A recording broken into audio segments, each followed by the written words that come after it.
world of wrestling has been entertaining fans for decades, and whilst in that time many companies have come and gone and a whole number of superstars have left their mark, the industry itself has always shrouded itself in secrecy and kept its internal workings behind closed doors, which is probably why fans crave to get as much behind the scenes information as they can possibly get, especially when the things you find out are often as entertaining as the wrestling itself. For example, did you know that even Ric Flair doesn't know his real name? The Undertaker is scared of cucumbers, and after losing his smile, Shawn Michaels eventually found it down the back of his sofa. As a result, it's no surprise that the world of wrestling video games have had some absolutely bizarre occurrences too. So I'm Wes, and I present to you 5 astonishing wrestling game facts. Hopefully there'll be things you don't know, but even if you do, just pretend you don't realise it's all predetermined and just have fun with it.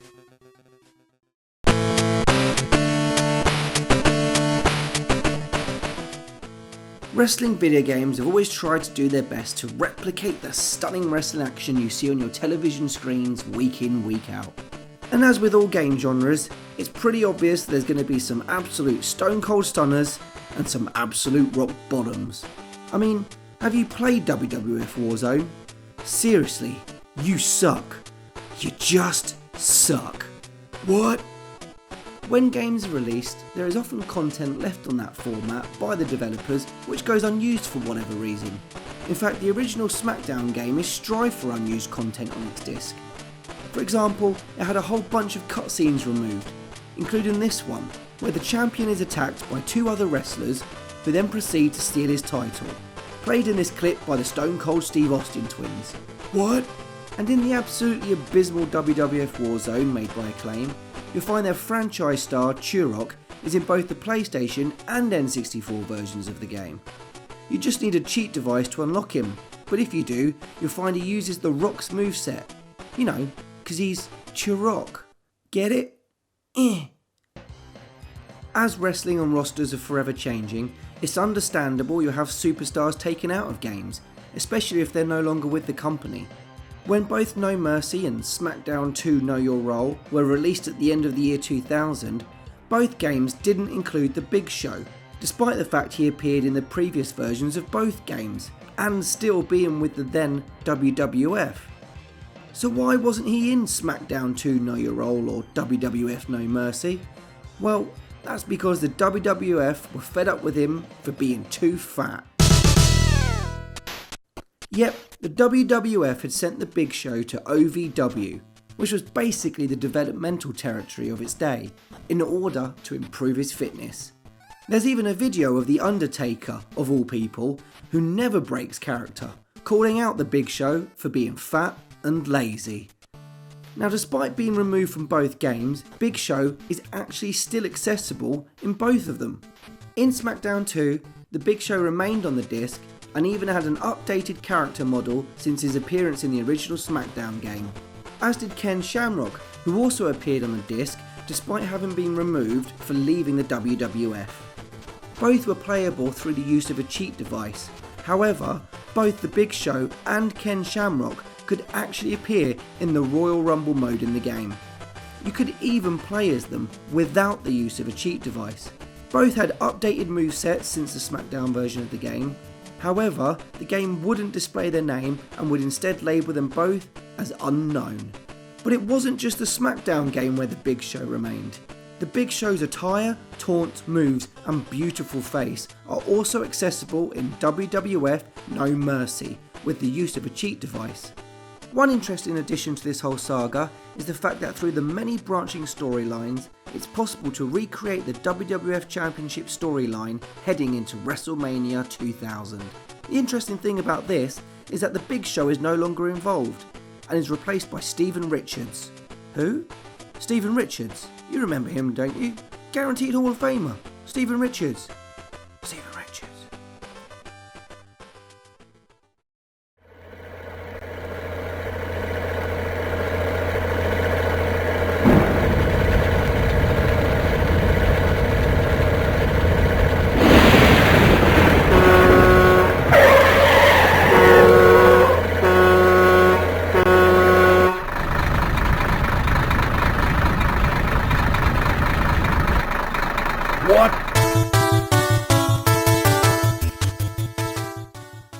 Monday Night Wars was arguably the best time in wrestling for many fans, and the fight spilled out to video games as well. So when the then WWF partnered with THQ, who were also partnered with the WCW at the time, World Championship Wrestling wasn't keen on sharing the publisher with their rival, and so decided to end their partnership with THQ and decided to join up with EA. This probably seemed like a good idea at the time. EA had a lot of licenses and was doing pretty well with the likes of FIFA. FIFA 99 even outsold Tomb Raider 3 in the UK. No small feat considering that Lara Croft was at the height of her popularity at the time. The first EA game released, WCW Mayhem, got mixed reviews, although Games Master in the UK gave it 71%, praising it for including backstage brawls. Now bear in mind, this was the first game that included it, so it was an extremely innovative feature at the time. You could have Sting smash someone over the head with a trash can at a car park, or you could meet Goldberg in the lavatory, for wrestling reasons. Giving players the opportunity to brawl backstage was a great feature and has been a popular addition to wrestling games ever since. So with this unique feature being so popular, it was obvious EA would want to expand on this in their next game, Backstage Assault. And they sure did, by creating a professional wrestling game without a wrestling ring. Now, when creating a wrestling game, what are the essentials you think you should include? Well, you've got to have wrestlers, otherwise not much is going to happen. And those wrestlers need to have movesets, otherwise they'd just be standing there looking at each other menacingly. And of course, you need to have a wrestling ring for them to wrestle in. That's pretty obvious, right? Well, not to EA, because Backstage Assault did exactly what it says on the tin. It was just backstage fighting.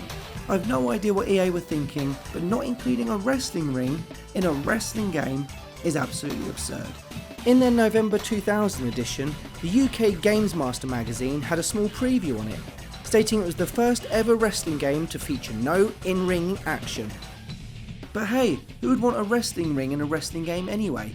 Especially when you can rip a urinal off the wall and smash your opponent so hard in the face they're covered in piss. The game shocked everyone by getting the best review scores in history, except it didn't. IGN gave the PS1 version of the game 2 out of 10, and Games Radar were a little bit more generous by giving the PlayStation version absolutely 0. Generally, the fans hated it, and just like Hulk Hogan, it didn't sell. Unfortunately, all this was happening as everything was crumbling for WCW, and EA's next game in development, WCW Mayhem 2 for the PlayStation 2, was eventually cancelled when WCW was bought out by the WWE for a packet of quavers. I'll put you to sleep with my $1 million dream! Say what you want, but the $1 Million Man Ted DiBiase was one of the best bad guys, or heels in wrestling lingo, of all time. To keep up the pretense that he was in fact a millionaire, the WWE would pay for him to always travel in first class, and he would pay for everything in $100 bills. However, it appears as though the developers of the arcade game WWF Superstars were not so financially fortunate. That, or they were just lazy. WWF Superstars was the first WWF arcade game and was released in 1989. It was an awesome game which focused on tag team action, and you and a tag team partner would work together in a series of matches until you got a title shot against the Megabucks, which was the $1 Million Man and Andre the Giant. More on him later. Now, I don't know if any of you have noticed anything right now, but Hacksaw Jim Duggan here and the $1 Million Man look remarkably similar, don't they? They're not twins, so that must mean one thing. Yep, that's right, Technos Japan used the same sprite, but changed the colour slightly. Lucky that Andre can tell who is who, because you wouldn't want to take one of those chops. Ouch. You only get to meet Andre and the $1 Million Man if you make it through enough consecutive matches without losing. Oh my goodness, what have they done to Virgil? Burn it with fire! And if you do get to the final, you're gonna have a bad time, because that Andre the Giant was one tough son of a bitch. He'll swat you like a fly with his giant chops and make you wish you never put on some underwear and called yourself a warrior. This version of Andre the Giant appeared the same year in the Japanese professional wrestling game Superstar Pro Wrestling. Coming out on the NES, it included a whole bunch of Japanese stars, as well as the likes of the Road Warriors, Hawk and Animal, and Andre the Giant made an appearance as the final boss. The next year, the company reworked the game, changing the sprites to create WCW Wrestling, which was pretty much the same game, with WCW superstars instead, such as Ric Flair, Sting, and luckily the Road Warriors. But what happens when you can't include the eighth wonder of the world, Andre the Giant, due to their contract with the then WWF? I guess the obvious thing you do is look at the list of WCW superstars at your disposal and rework the game to include one of them as the final boss, right? Nah, just stick a mask on Andre the Giant and call him the WCW Master. Yes, that actually happened. They just stuck a mask on Andre the Giant to get around the legal complications so they didn't have to completely rework the game. What did they think? No one was going to have a clue? At 500 plus pounds and over 7 foot tall, Andre the Giant is one of the most recognisable wrestlers of all time. But of course, he's not the same guy as that WCW Master. No way, Jose. That guy wears a mask. Funnily enough, this wouldn't be the only time WCW would be bold enough to include Andre the Giant in one of their games. He also cropped up as the Giant in WCW vs. The World, which was released in Japan 3 years after his death. He was a hidden character that sported the type of attire he wore whilst wrestling in Japan, complete with awesome retro Andre hair. Now take that, Hogan, that's for WrestleMania 3.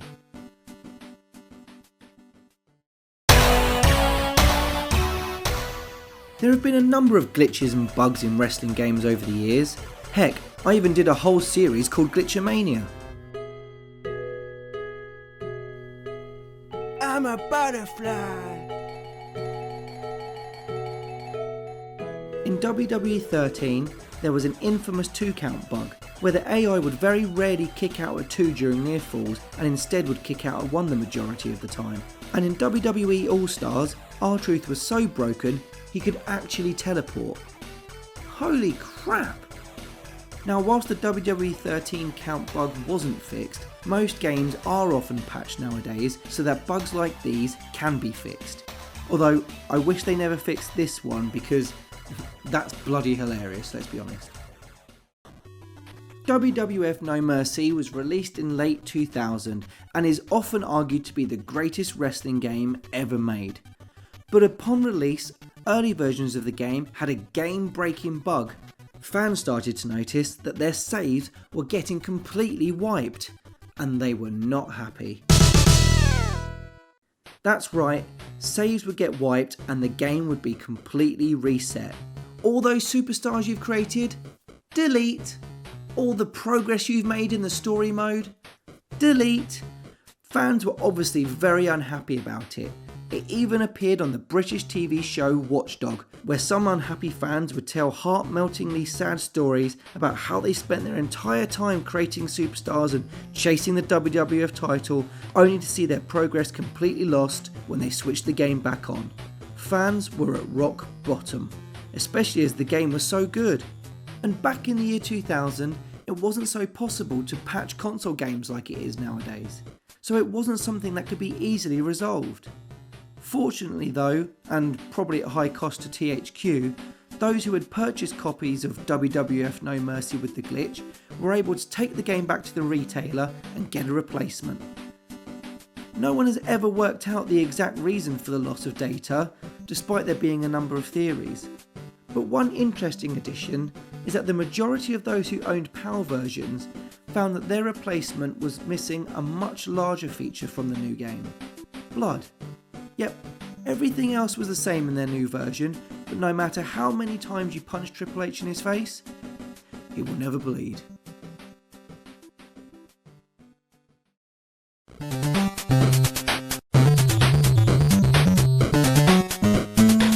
One of the things about wrestling is that some people cannot distinguish the difference between reality and fiction. It's still real to me, damn it! And the line between reality and fiction is blurred even more nowadays than it ever has been. In 2008, wrestling gaming fans were eagerly anticipating the release of SmackDown vs Raw 2009, even though it didn't include The Rock or Stone Cold Steve Austin. What? However, it did include the likes of Randy Orton, John Cena and Triple H.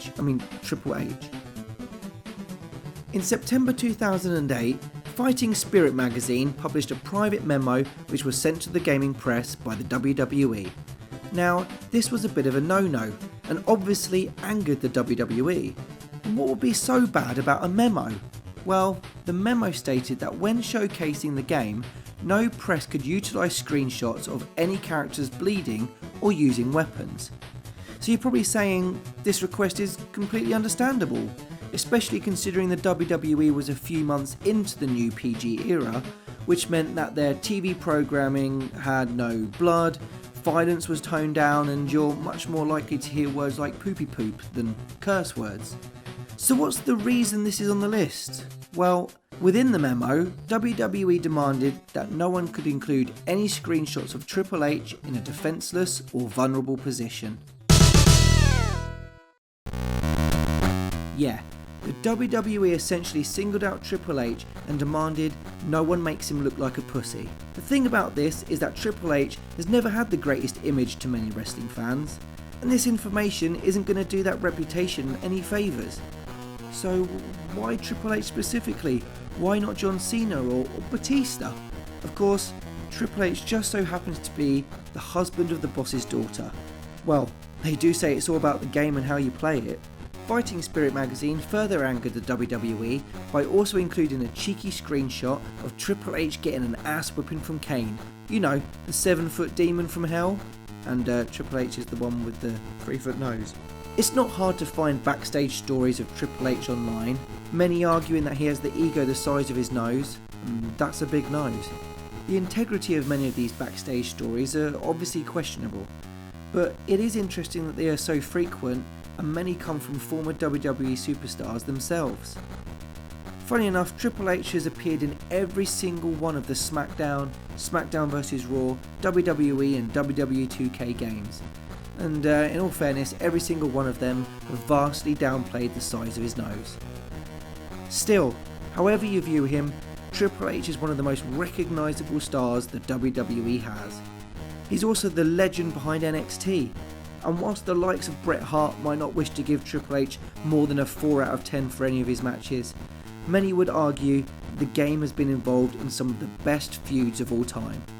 And this one with Fighting Spirit magazine isn't too bad either.